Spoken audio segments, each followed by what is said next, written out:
Did you have any of these today? Yes, actually right before this. How you prepared for your experience on the Dragon's Den? Yeah, I was surprised that they called me back. You converted an old bus into an office. You took a road trip with it. It's a peculiar story, but I'm definitely an accidental food entrepreneur. Some things, when they line up perfectly, you kind of just want to embark. Hi, and welcome back to The Edge, a leader show. I'm Jackie Marson, and today I'm joined by Dragon's Den alumni Rohan Kumar, the CEO of the Do More company, helping people do more of what they love.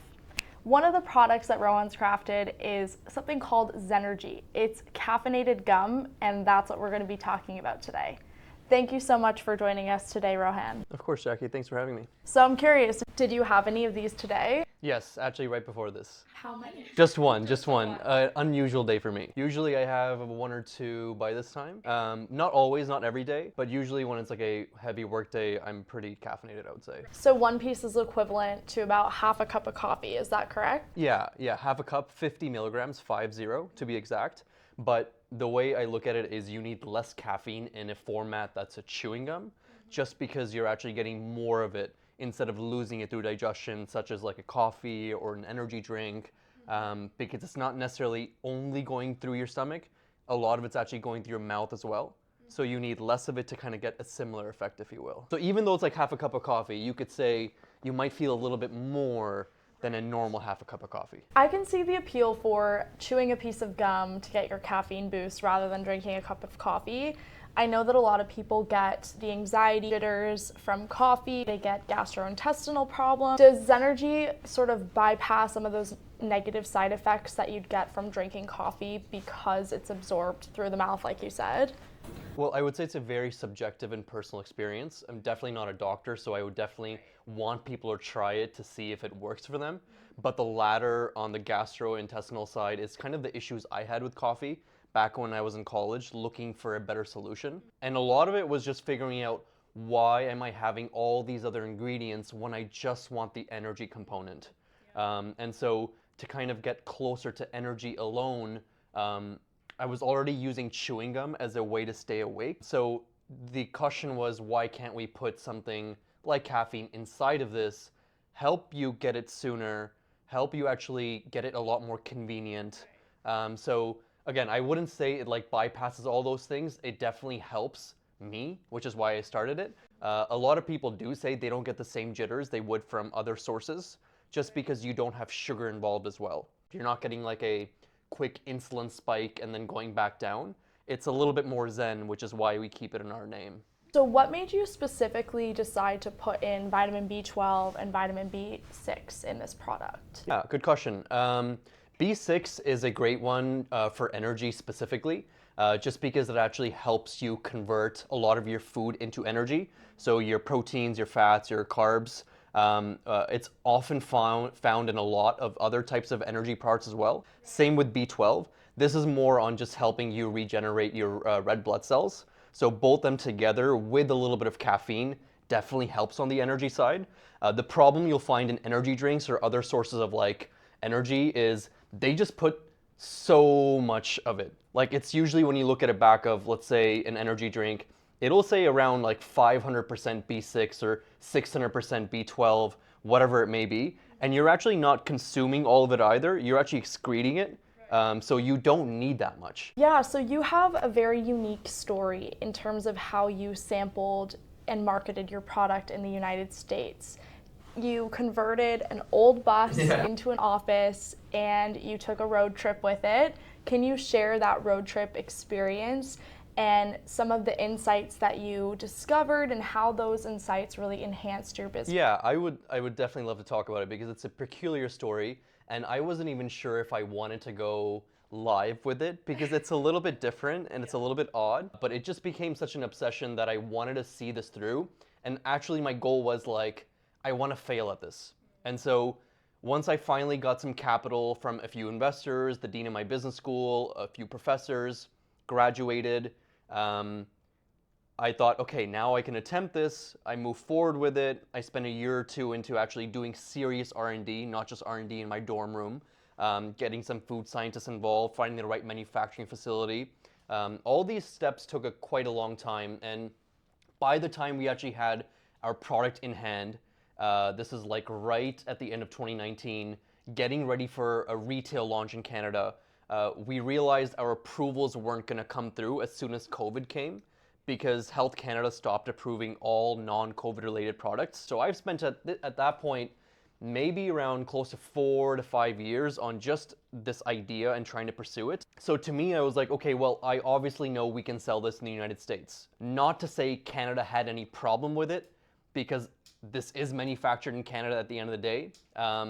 It's just so much harder to jump through all the different hoops that they wanted us to at the right time. So we couldn't really wait any longer. I was spending way too much cash on a monthly basis. Basically at this point, I've spent all my cash for my investors. I am like pretty sure this company won't be able to survive much longer. And I remember my buddy and I just kind of laughing about the idea of getting some sort of bus that we could live in. And this wasn't even necessarily for the business in the beginning. It was just because like, hey, this might be a cool adventure because we can't really do anything during COVID. Absolutely.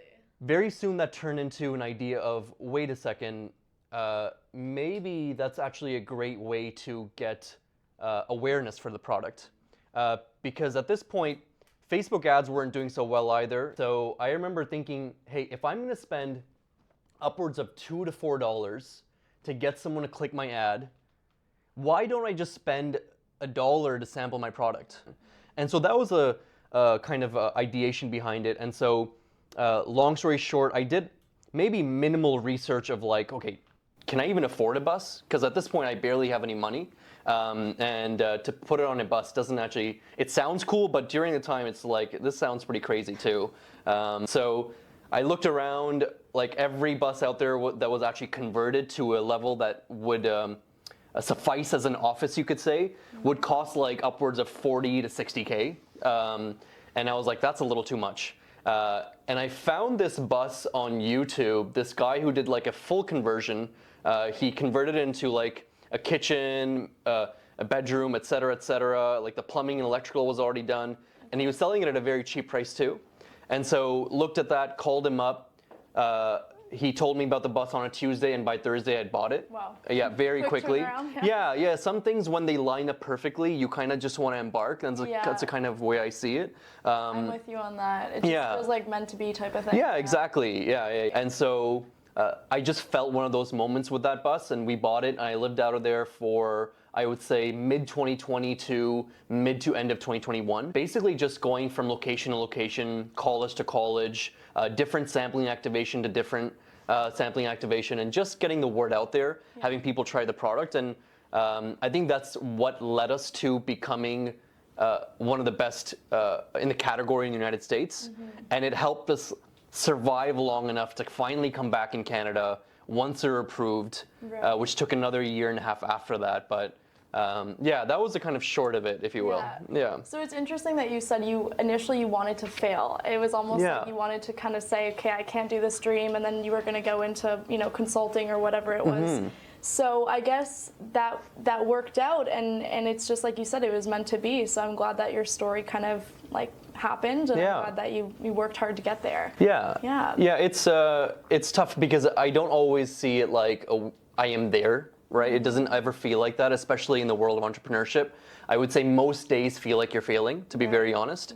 But when you look back, even on maybe not on a weekly basis, but even a month or a quarter, you could say, you could see that you failed forwards. And I think that's a very important part of just entrepreneurship, because most days aren't so great. Most days are just like fires you're fighting all the time, and things are going wrong, and you're responsible and accountable for everything. So it doesn't mess up completely, but also on the growth side of growing the company. And I think I'm definitely an accidental entrepreneur. I think I've come to see entrepreneurship as something I wanted to do eventually in my life, but I wasn't gunning for it. But I'm definitely an accidental food entrepreneur, because I never imagined myself being in the food industry. It was always something I was more passionate about, technology, etc. But I guess when an idea finds you and you become obsessed, it's just like you have to pursue it, and that's what I felt. Everything felt right about it. Everything felt like it was me, and I am uniquely positioned to push this forward. And so it's something that I didn't really have a choice in, if you will. Yeah. Very cool. So Yeah. I'm curious how you prepared for your experience on the Dragon's Den. Actually, quite lacklusterly, if you will, at least in the beginning, because I didn't even know if I wanted to do it yet. But when I did audition, like I remember going to the audition and coming out of it and telling my friend, like, there's no way. Like, I think I'm pretty sure they asked me a few questions and I like messed up on probably 5 out of the 8.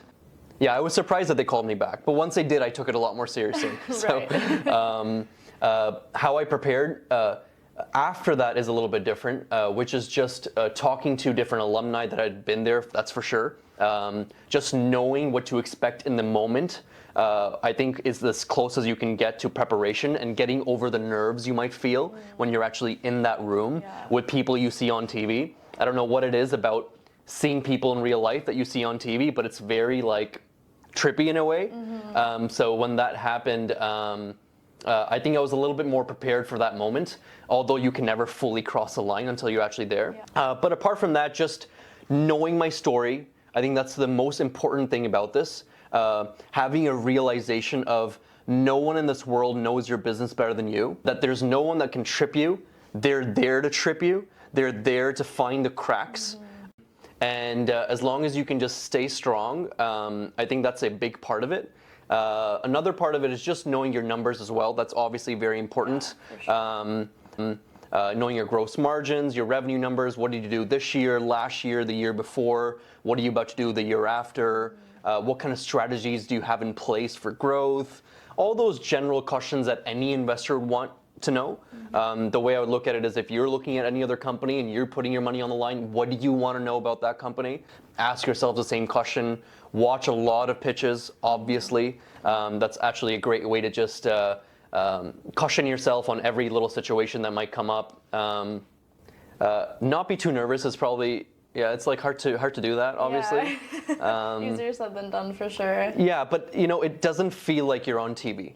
When you're there, it feels like you're actually just having a conversation with 5 or 6 of the dragons. So it feels really intimate that way. I think if you see a bunch of cameras, it's a little bit scarier. But yeah, it's nothing to worry about from that point of view. And the great thing is the dragons are very kind. That's good. They're very nice in person. They know it's your big moment. They're giving you space to have your big moment. And so they're not like trying to like embarrass you. I know they tried it a few times with me, but you know, like I think it depends person to person. I think I definitely come off as someone who knows what they're doing sometimes, and they want to really push it. But that wouldn't apply to everyone. I think you can actually be a lot more friendly in that space, and they'll actually open up to that. You said the dragons were really nice. I'm glad it wasn't kind of like a Kevin O'Leary situation. No. But, so what was it like working with Manjeet Minhas as a partner? Yeah, it's been great so far. We've had a few advising discussions since then. Just having someone that you know has made it is very different because they obviously have experienced so many of the same problems that like we incur on a day-to-day, month-to-month basis. Yeah, as someone to bounce your strategies and ideas off of, I would still say, however, as great as it can seem to work with someone that well-renowned, or not just her, but anyone, no one has the answers, is what I've learned, especially in business. You can get guidance, you can get mentorship, but at the end of the day, you have to choose what answers stick, what resonates with you, and nobody else is accountable for the work that I am putting, right? So it's the best mentorship experience I've had, but that doesn't mean she knows everything and I can go to her with every problem and know she has my back and all the answers. I think it's just knowing when it's the right time to ask for something, because they actually do have that guidance to provide. So yeah. Okay, very interesting perspective. Thank you so much. Yeah, of course. So how can people learn more about Zenergy? You can tell the audience.